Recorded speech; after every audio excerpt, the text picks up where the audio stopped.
What's happening, everybody? Tonight we just wrapped up Bryant Goldstones 53 or something, I don't know, Pro Mod Corvette drag and drive car. So this car's pretty wild. It is, I believe this was R2B2's old Pro Mod car. And he converted it over to him and Joe Schott and Brian Robbins and a whole bunch of people involved converted this thing over to a drag and drive car. As you can see where I am pointing right here, you ain't gotta zoom in much for this. There's these enormous dumb round things back here. And Target tires. But the good news is that if Bryant got onto a radial, like a fast tire, we probably wouldn't be able to keep up with him. But this car looks really pretty right now. In about a couple months, you're gonna see a white stripe down the side of this thing from a convertible just sucking the door right off of this thing. So anyway, let's get down to business and talk about what we did to this car. I brought the dog paw back since so many people asked about it. But anyway, this is my pointer. If you haven't seen it. Anyway, here we go. So, Bryant brought us the car to wire and get all ready to be fired up. So, what we did is, that's what we did. So, got a lot of components that we use in a lot of cars in this thing. We've got a Dominator ECU. We've got 2 injector driver modules. So, I'll explain that in a minute. And a Raceback Smart Wire, MSD Pro 600 right here. This is for ignition, and then Davis Profiler for traction control. So this car has a Raceback V300 in it, so it that's what Brian Robbins likes to tune with and use. A lot of guys like to use a V300. Some people don't use them anymore. But the car showed up, and the V300 stuff was already wired up in the car, so we didn't really change anything with that. But we got him, he had a Holley branded 12.3 dash, and we got him the Raceback version so that we can integrate all the Raceback information via CAN bus or VNet over to the dash easily. So that's pretty sweet. This car is about as radical as it gets when it comes to a drag and drive car. So as you can tell, these guys are going to be sitting on the floor. But there's still a lot of accoutrement in here, okay? Not stuff you get everywhere else. We got cup holders. We got USB charge ports. We got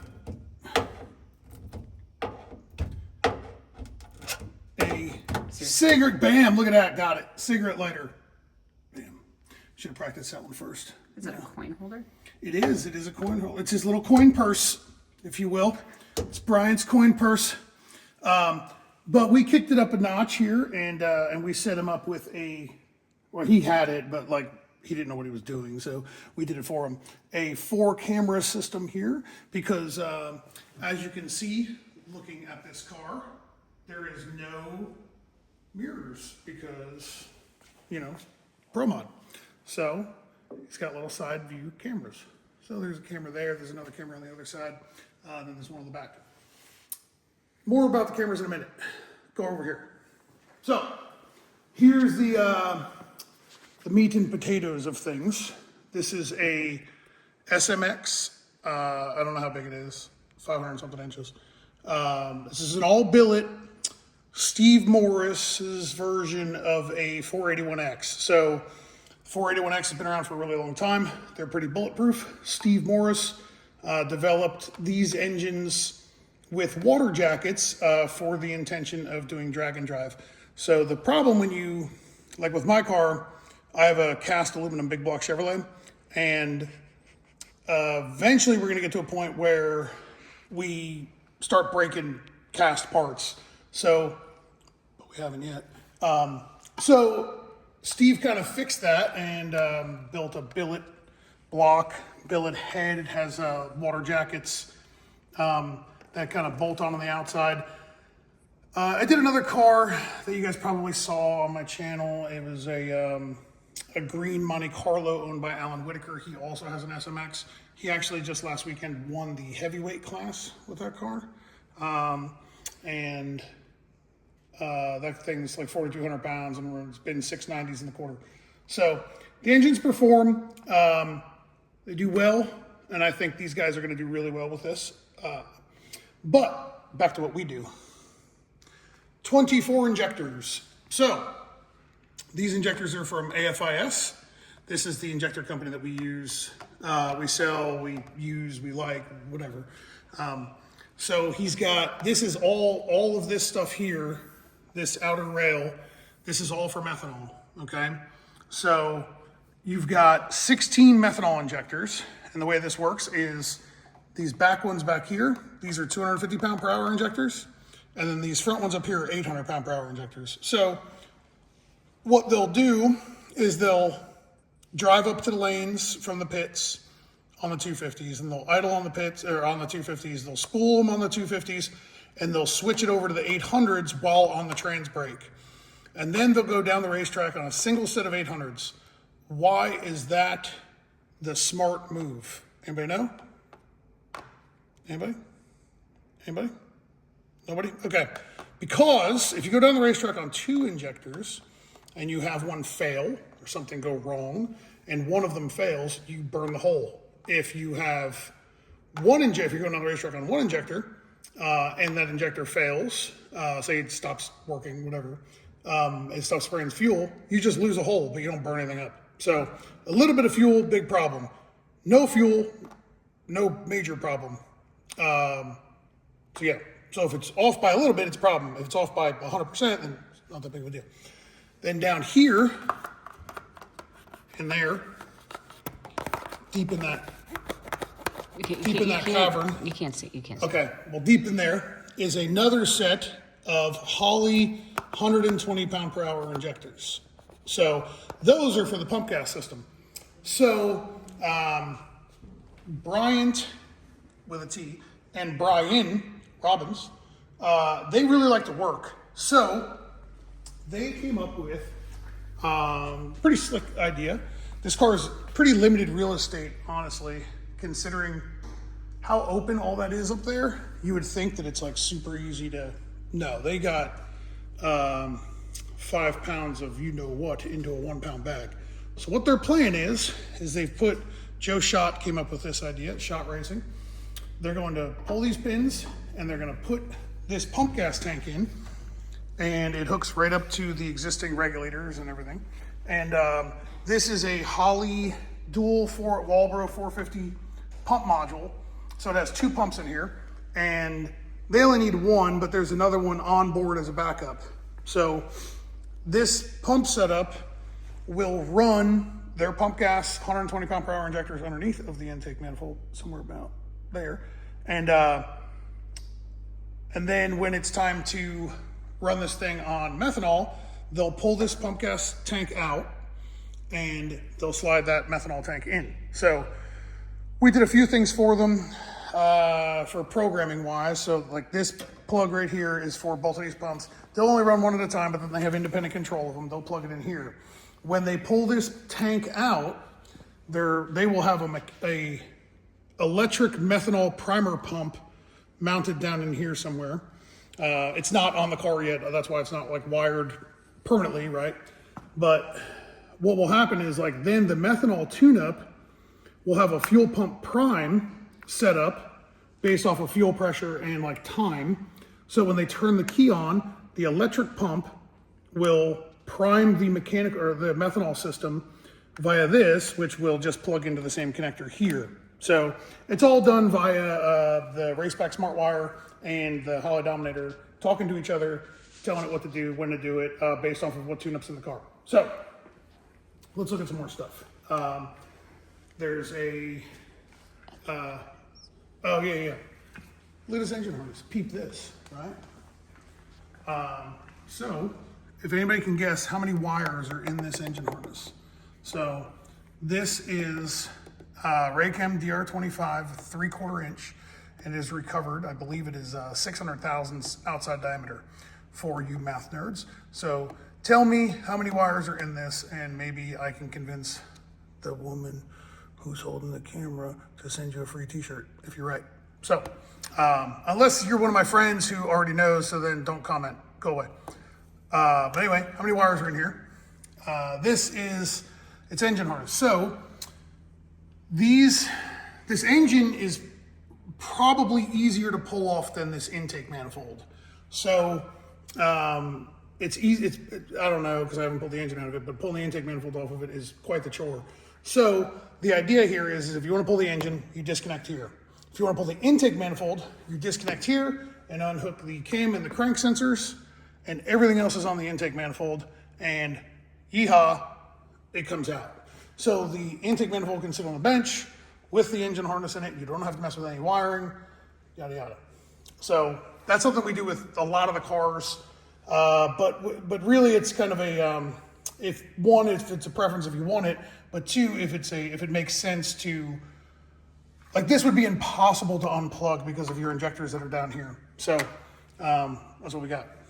Now, let's look at some cool stuff for driving around. So go over there and I'll show you something cool. So if you look at this camera system, and we're going to turn right. So that's Laura. And as we turn right, it turns on the right side camera. We turn left,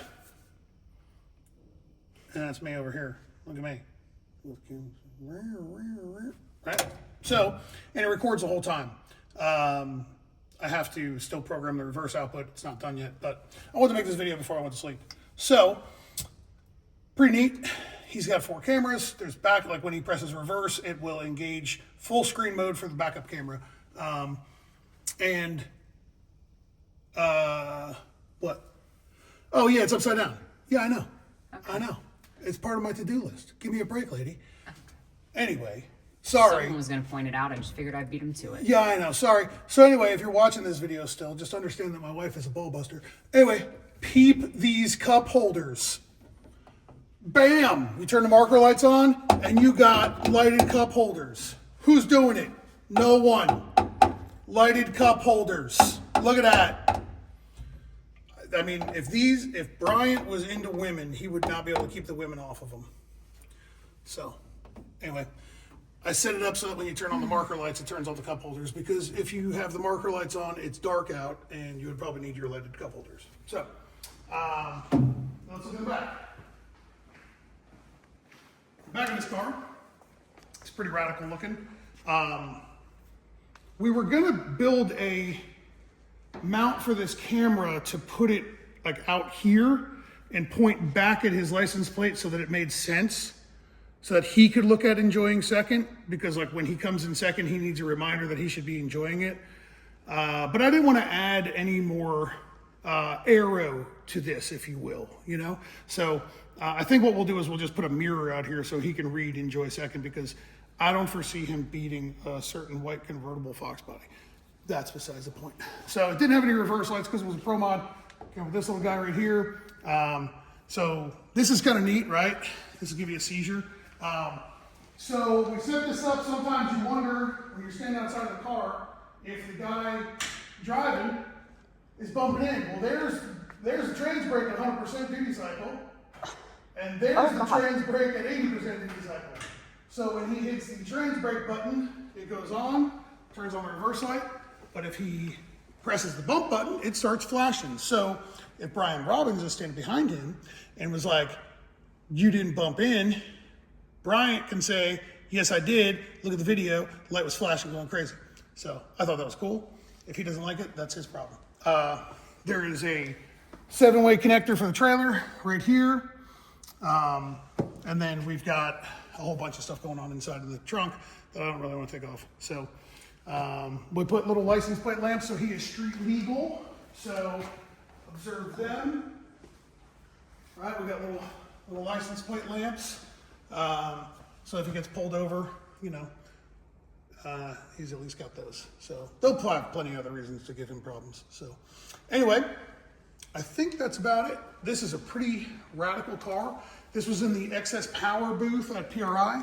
If you saw it, it wasn't as cool as it is now, but it's pretty cool now. I'm not gonna get too fired up because Brian Robbins wanted to go through some stuff with the engine. I don't remember exactly what it was, but he had the valley taped off and said, hey, just leave the tape on it, and I have to pull the intake off. And I think they may not even put like push rods and like lifters in it, but which is fine, whatever. So they're gonna fire it up. Unfortunately, I don't get to fire it up, but that's okay. Bryant is on his way probably right now to come down here and pick it up. We'll spend the day with him and educate him on all the things that we have done, as well as teach him how to be a better loser, because he does need to learn how to do that when he's racing with us. So if you haven't picked up by now, I like Brian a lot, and I like to pick on people that I like. So if I pick on you, get over it, because I consider you a friend. Now, anyway, let me know how many wires you think are in that harness. And maybe Laura will send you something cool for free or whatever. But I think that's it. See you later. Bye-bye.